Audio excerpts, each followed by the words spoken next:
రేకులకుంట వాతావరణ పరిశోధన శాస్త్రవేత్త అశోక్ ఉన్నారు. అశోక్ గారు చెప్పండి, అంటే ఈ సంవత్సరం చూసుకుంటే ముఖ్యంగా మనకి ఋతుపవనాలు ఎప్పుడు కూడా మే ఎండింగ్ జూన్ ఫస్ట్ వీక్లో వచ్చే అవకాశాలు ఈసారి ఇప్పటివరకు కూడా రాని పరిస్థితి ఉంది. వర్షాలు ఈ సంవత్సరం ఇంకా ఇప్పటివరకు పడిన పరిస్థితి, ఎట్లా చూడొచ్చు దీన్ని ప్రభావం?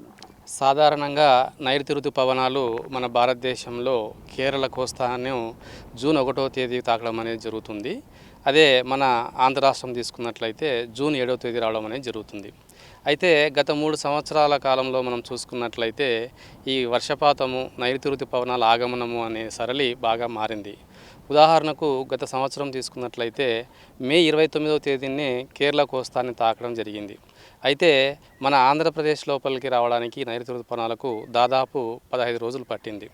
అంటే ఈ నైరుతి ఋతుపవనాల యొక్క కదలిక ఇవన్నీ కూడా మనకు ఈ కేరళ రాష్ట్రము తర్వాత మన ఆంధ్రప్రదేశ్ ప్రాంతాల్లో ఉన్నటువంటి పీడన వ్యత్యాసం పైన ఆధారపడి ఉంటుంది.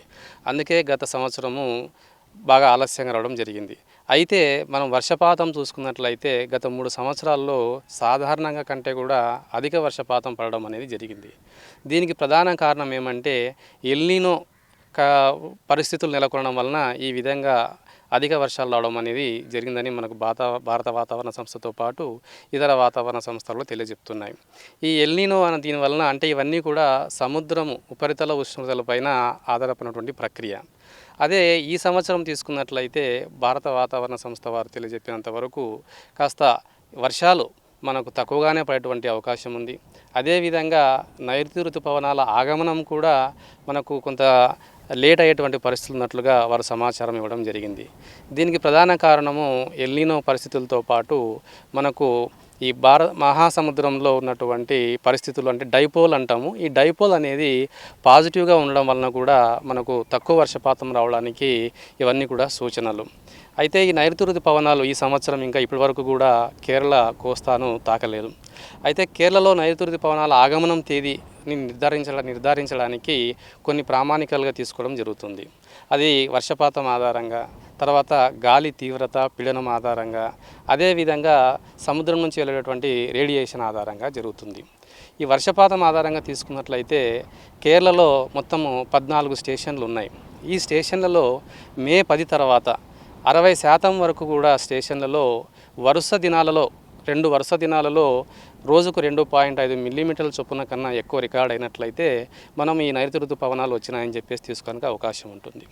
అదేవిధంగా గాలి పీడనము, తర్వాత గాలి యొక్క వేగం ఆధారంగా తీసుకున్నట్లయితే 5 డిగ్రీల నార్త్ తర్వాత 10 డిగ్రీల నార్త్ మధ్య ఉన్నటువంటి ప్రాంతాల్లో పీడనం అనేది 925 హెక్టాపాస్కల్ ఉండాలి.